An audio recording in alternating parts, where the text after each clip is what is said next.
कहानी की शुरुआत होती है एक ऐसी दुनिया में जहाँ बहुत से लोगों के पास जादुई शक्तियाँ होती हैं। हम नौरी नाम की एक लड़की को देखते हैं जो बचपन से खुद को बाकी बच्चों से अलग समझती थी, पर एक दिन कुछ अजीब हुआ और उसकी जिंदगी बदल गई। जब वो 7 साल की थी तो वो अपने कमरे की खिड़की से अपने पड़ोसियों को देख रही थी और तभी उसकी नजर गार्डन में खड़ी एक बिल्ली पर पड़ी। उसी पल अचानक उसकी मूछें उगने लगी और उसने हूबहू उस बिल्ली जैसा रूप ले लिया। तभी उसके पिता कमरे में आए और अचानक नौरी की पीठ में पंख निकल आए और आखिरकार नौरी को अपनी खासियत मिल गई। इस घटना के 6 साल बाद अब नौरी अपनी बेस्ट फ्रेंड के साथ सेज एकेडमी में जाने वाली थी, जो कि देश का सबसे मशहूर जादुई स्कूल था। नौरी की बेस्ट फ्रेंड रायना में आग को काबू करने का हुनर था। उसमें काबिलियत बहुत थी, बस उसको खुद पे यकीन नहीं था, जिस वजह से वो अक्सर पीछे रह जाती। लेकिन नौरी हर वक्त उसे एहसास दिलाती कि वो जो चाहे वो कर सकती है। खैर, नौरी भी अपनी शक्तियों पर काबू नहीं रख पाती थी। असल में जब भी वो किसी जानवर का रूप लेती तो अक्सर 2-3 जानवरों को मिलाकर हाइब्रिड बना देती।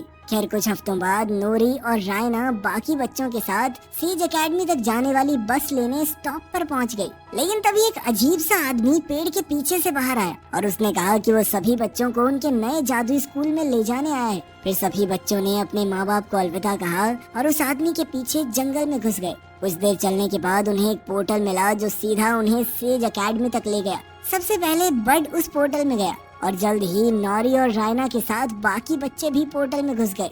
वहाँ पहुँचते ही उन्हें एहसास हुआ कि स्कूल में उनके फोन काम नहीं कर रहे। जल्द ही स्कूल की प्रिंसिपल लिंडा उनके सामने आई और उसने कहा कि सभी बच्चों को उनकी काबिलियत के हिसाब से 5 कैटेगरीज में बांटा जाएगा। पहला ग्रुप था फजीज, जिनमें उन बच्चों को भेजा जाएगा जो जानवरों के साथ बातचीत कर सकते हैं। अगला ग्रुप था फ्लिकर्स, जो अपने हाथों से किसी भी चीज को खींच सकते हैं। इसके बाद द फ्लेयर्स, जो कि आग की शक्ति को काबू कर सकते हैं। चौथा ग्रुप था फ्लायर्स, जो हवा में उड़ सकते हैं। और 5वां ग्रुप था फजर्स, जो किसी भी जानवर का रूप लेने की काबिलियत रखते हैं। अब क्लासेस शुरू होने से पहले सभी बच्चों को एक टेस्ट देना होगा, जिसमें प्रोफेसर्स उनकी शक्तियों को जांचकर उन्हें ग्रुप्स में बांटेंगे।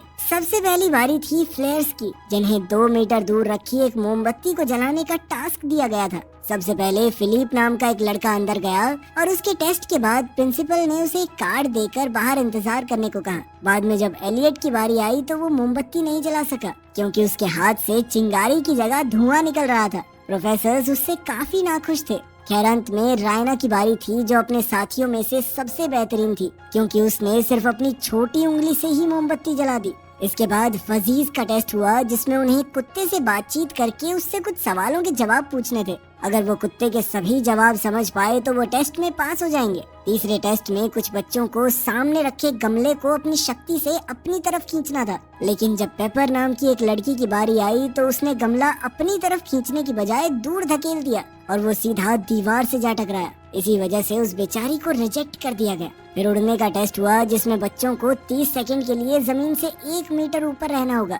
मगर जब आंद्रे नाम के एक लड़के की बारी आई तो जैसे ही उसने अपना भारी भरकम बैग उतारा तो वो एक ही पल में उड़कर सीधा छत पर जा लगा। उसकी शक्तियाँ उसके बस में नहीं थी और वो चाहकर भी वापस नीचे नहीं आ रहा था। तब प्रोफेसर्स ने सीढ़ियाँ लगाकर जैसे तैसे उसकी जान बचाई। आखिरकार अब नौरी के ग्रुप की बारी थी और इस टेस्ट में उन्हें सामने रखी एक बिल्ली को देखकर 6 सेकंड के लिए हूबहू उसके जैसा रूप लेना है। मगर जब नौरी की बारी आई तो उसने अपना रूप बदला तो 2 सेकंड में ही उसकी पीठ में पंख निकल आए, जिसे देखकर सभी प्रोफेसर्स हैरान रह गए। असल में नौरी दोबारा से अपनी शक्ति पर काबू खो चुकी थी। खैर, टेस्ट के बाद उसे भी बाकी बच्चों की तरह एक कार्ड मिला। आखिरकार सबके टेस्ट पूरे होने के बाद सभी बच्चे एक मैदान में इकट्ठे हुए, जहां उन्हें अपने कार्ड्स खोलने थे ताकि उन्हें पता चले कि वो किस ग्रुप का हिस्सा होंगे। तब रायना ने देखा कि उसे तो आग फेंकने वाले ग्रुप में शामिल कर लिया गया था और वो बेहद खुश थी। मगर नौरी ने देखा कि वो फजर्स ग्रुप में नहीं थी, बल्कि उसके कार्ड पर तो यूडीएम लिखा हुआ था, तो उसे समझ नहीं आया कि ये कौन सा ग्रुप है। खैर, फिर प्रिंसिपल ने सभी बच्चों को कैफेटेरिया में जाकर अपने ग्रुप की यूनिफॉर्म लेने को कहा, पर नौरी को यूडीएम के निशान वाले रास्ते पर जाना होगा। आखिरकार नौरी ने रायना को अलविदा कहा और वो जंगल के रास्ते पर चलते हुए यूडीएम हेडक्वार्टर्स में पहुंच गई। वहां बड ने उसका स्वागत किया और उसे जमीन के नीचे बने एक हॉल में ले गया। जब नौरी उस क्लासरूम में गई तो उसे बाकी बच्चे मिले जो उसकी तरह जादुई टेस्ट में फेल हो गए थे। उन बच्चों को जादू की पढ़ाई नहीं करवाई जाती थी, बल्कि उन्हें देश भर के आम बच्चों की तरह आम तरीके से पढ़ाया जाता।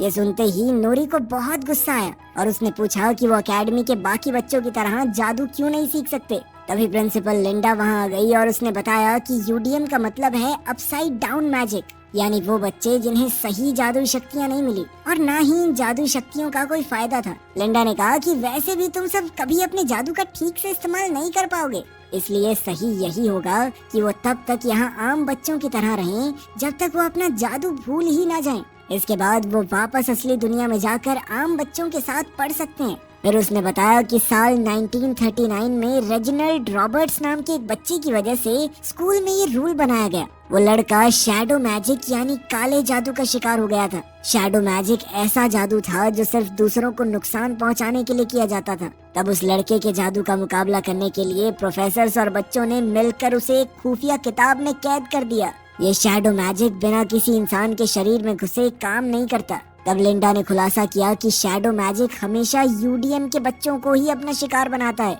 इसीलिए उन सब को बाकियों से अलग रखा जा रहा है और उन्हें जादू इस्तेमाल करने की इजाजत भी इसीलिए नहीं थी ताकि वो अपनी शक्तियाँ भूल जाएं और ये खतरा टले। खैर उसी दिन चुने गए बच्चों को अपने ग्रुप की क्लासेस में भेज दिया गया। तब रायना को पता चला कि कुछ ही हफ्तों में एनुअल फाउंडर्स डे का फंक्शन होने वाला है। इस प्रोग्राम में 5 नए बच्चों को पूरी एकेडमी के सामने अपना जादू दिखाने का मौका मिलेगा। इसके लिए हर प्रोफेसर अपने ग्रुप में से 2 सबसे बेहतरीन बच्चों को चुनेगा और उनके बीच होने वाले मुकाबले में जो जीतेगा उसे ही फंक्शन में जादू करने का मौका मिलेगा। इसके बाद फ्लेयर्स की प्रोफेसर एर्गॉन ने अपनी पहली क्लास ली, जिसमें उसने रायना को अपनी शक्तियों की मदद से कॉर्न को पॉपकॉर्न में बदलने को कहा। हालांकि रायना काफी घबराई हुई थी, पर फिर भी वो टास्क को अच्छे से पूरा कर रही थी। लेकिन तभी फिलिप उसके जादू का मजाक उड़ाने लगा, जिससे वो थोड़ा नर्वस हो गई और अचानक सभी पॉपकॉर्न जल गए। ये देखने के बाद आर्गॉन ने रायना को खूब डांटा। तब हम देखते हैं कि 2nd ग्रेड की लड़की चंद्रा कमरे से बाहर खड़ी ये सब देखकर मुस्कुरा रही थी। खैर फिर अगली सुबह बड अपने स्टूडेंट्स को गार्डन में ले गया और उसने कहा कि आज उनके लिए एक सरप्राइज है। जब उसने शेड का दरवाजा खोला तो नूरी को कुछ झाड़ू दिखाई दी और वो बेहद खुश हो गई, क्योंकि उसे लगा कि वो झाड़ू पर बैठकर उड़ना सीखेंगे। मगर जब उसने उड़ने की कोशिश की तो वो जमीन पर आ गिरी। तब हमें पता चला कि ये सिर्फ मामूली झाड़ू है। असल में उन्हें ये झाड़ू लेकर स्कूल का गार्डन साफ करना था। अब नूरी झाड़ू लेकर उस इलाके में पहुंच गई जहां बाकी बच्चों की क्लास चल रही थी। उसने देखा कि प्रोफेसर हान बच्चों को एक खास तरह की बिल्ली का रूप लेना सिखा रही थी। जल्द ही नूरी ने सुना कि आने वाले एनुअल फाउंडर्स डे पर किसी एक बच्चे को सबके सामने अपनी काबिलियत दिखाने का मौका मिलेगा। ये सुनते ही नूरी के दिमाग की बत्ती जली और उसने अपने जादू की प्रैक्टिस करने का फैसला किया ताकि वो सबको अपना जादू दिखाकर खुश कर सके और फिर लिंडा उसे बाकी बच्चों के साथ जादू सीखने की इजाजत दे दे। इसके बाद नूरी कोई बहाना करके क्लास के पास जा पहुंची और बिल्ली को अपने हाथ में लेकर उसे बेहद बारीकी से देखा। अब उसने बिल्ली के सभी हाव भाव याद कर लिए ताकि वो पूरे स्कूल के सामने हूबहू इसी बिल्ली का रूप ले सके। मगर तभी अचानक एक बार फिर उसने अपनी शक्तियों पर काबू खो दिया और वो एक अजीबोगरीब जानवर में बदल गया। प्रोफेसर हान ने तुरंत बड को बुलाकर नूरी को काबू करने को कहा, वरना अगर प्रिंसिपल को इस बात की खबर मिली तो बहुत बुरा होगा। खैर बाद में लंच टाइम के दौरान जब सभी बच्चे कैफेटेरिया में थे तो नूरी ने अपने साथियों को बताया कि उसने उस बिल्ली की हर बारीकी की तस्वीर बना ली है और अब बस उसे अपना शरीर बदलने की प्रैक्टिस करनी होगी। उधर रायना ने जब नौरी को देखा तो वो नौरी से मिलने गई, लेकिन मिस आगन ने उसे रास्ते में ही रोक लिया, क्योंकि एक ग्रुप के बच्चे दूसरे ग्रुप के बच्चों से घुल मिल नहीं सकते थे। फिर अगली क्लास में फिलिप ने अपनी शक्तियों से पॉपकॉर्न बना दिए तो प्रोफेसर बहुत खुश हुई और उन्होंने फिलिप को क्लास के सबसे बेहतरीन बच्चे के तौर पर चुन लिया। बाद में रायना कॉरिडोर से दूसरी क्लास में जा रही थी तो अचानक चंद्रा उसके पास आई और उसकी जादुई शक्तियों की काफी तारीफ की। जाने से पहले चंद्रा ने उससे कहा कि अगर तुम अपनी शक्तियों को और बेहतर करना चाहती हो तो मैं तुम्हारी मदद कर सकती हूँ। बाद में हम देखते हैं कि रायना अपनी क्लास की सबसे बेहतरीन जादूगरनी बनने के लिए रात में भी लाइब्रेरी में बैठकर पढ़ाई कर रही थी। जब वो एक किताब वापस रखने गई तो अचानक एक काले रंग की किताब अपने आप शेल्फ से नीचे गिर गई। रायना ने पास जाकर किताब को उठाया तो पता चला कि ये शैडो मैजिक की किताब थी। जैसे ही रायना ने वो किताब खोली तो अचानक सारी लाइट्स बंद हो गई और उसे एहसास हुआ कि उससे बहुत बड़ी गलती हो गई है। उसने तुरंत किताब को वापस रख दिया और अपना सामान लेकर अपने कमरे में वापस जाने लगी, पर जल्द ही उसने देखा कि ये किताब उसका पीछा करने लगी थी वहीं दूसरी ओर नोरी अपने हॉस्टल में अपने बाकी साथियों के साथ बिल्ली का रूप लेने की प्रैक्टिस कर रही थी, मगर बहुत कोशिश करने के बावजूद वो 3 सेकंड के बाद कई सारे जानवरों में बदल जाती। फिर अगले दिन रायना ने खिड़की से नोरी को अपने नए दोस्तों के साथ देखा तो वो थोड़ी दुखी हो गई, क्योंकि उसे लगा कि अब नोरी उसे भूल चुकी है। तभी अचानक शैडो मैजिक की वो किताब खुद ब खुद उसके बेड पर आ गई और उसके पन्ने अपने आप पलटने लगे। वो एक चैप्टर पर आकर रुके जिसमें अपने अंदर छुपी शक्तियों को उजागर करने की टेक्निक सिखाई गई थी। जब रायना ने ये चैप्टर पढ़ना शुरू किया तो अचानक उसके चारों तरफ एक काला बादल मंडराने लगा और तुरंत उसके शरीर में घुस गया। फिर कुछ घंटों बाद सभी नए बच्चे एक हॉल में इकट्ठा हुए। वो सब हर क्लास के 2 सबसे बेहतरीन बच्चों के बीच होने वाले मुकाबले को देखने आए थे।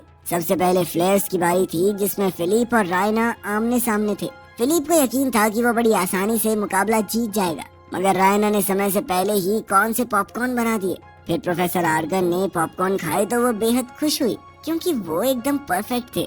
आखिरकार रायना को फ्लेयर्स की तरफ से एनुअल फाउंडर्स डे पर अपना जादू दिखाने के लिए चुन लिया गया। उसी पल नोरी भी वहाँ पहुँची और उसने कहा कि वो अपना जादू ठीक करने के लिए कई दिन से प्रैक्टिस कर रही है। उसने अपनी काबिलियत दिखाने के लिए एक आखिरी मौका मांगा और तभी एक बिल्ली का रूप ले लिया। इधर प्रोफेसर हान उसका समय नोट कर रही थी और 4 सेकंड के बाद ही नोरी की पीठ से फिर से पंख निकल आए और वो अपनी शक्तियों पर काबू खो बैठी। वो बेहद घबरा गई और इसीलिए लगातार अजीबोगरीब जानवरों में बदल रही थी। तब रायना ने अपनी दोस्त को शांत करने की कोशिश की और शैडो मैजिक वाली वो किताब पढ़ने के बाद अब रायना की शक्तियाँ कई गुना बढ़ चुकी थी और वो भी अपनी आग पर काबू न पा सकी, जिस वजह से एक बहुत बड़ा आग का गोला बना जिसमें नोरी की बलि चढ़ने ही वाली थी कि तभी वो अपने असली रूप में आ गई।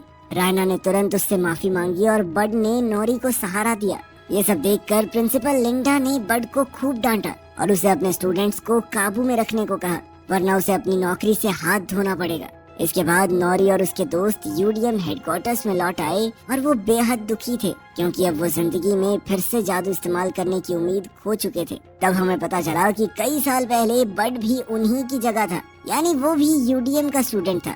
उसे इन बच्चों के लिए बुरा लग रहा था तो उसने सबको जंगल में इकट्ठा किया और कहा कि वो वैसे भी इस नौकरी से खुश नहीं है। अब वो यूडीएम के बच्चों के सपने टूटते हुए देखकर थक चुका था, इसलिए उसने इन बच्चों को अपनी खास काबिलियत को अपनाकर उसका सही से इस्तेमाल करने की ट्रेनिंग देने का फैसला किया। फिर बड अचानक से गाने लगा और उसकी भाषा समझकर जंगल के कई जानवर उसके पास आ गए। तब ये खुलासा होता है कि बड भी फजी कैटेगरी का यूडीएम स्टूडेंट था। ये देखकर सभी बच्चों को एहसास हुआ कि वो अकेले नहीं है। बट बाकियों की तरह बोलकर नहीं बल्कि गाना गाकर जानवरों से बातें करता था। असल में वो छुप छुप कर अपने जादू की प्रैक्टिस करता था ताकि वो उसे भूल ना जाए। अब उसने चारों बच्चों को कल सुबह अपने जादू की ट्रेनिंग देने का वादा किया।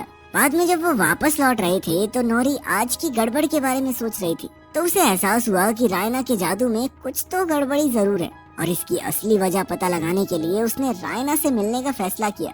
उधर रायना जब अपने कमरे में पहुंची तो चंद्रा वहां शैडो मैजिक की किताब लिए खड़ी थी। चंद्रा ने कहा कि इसी किताब की मदद से आज उसकी शक्तियाँ इतनी बढ़ गई थी।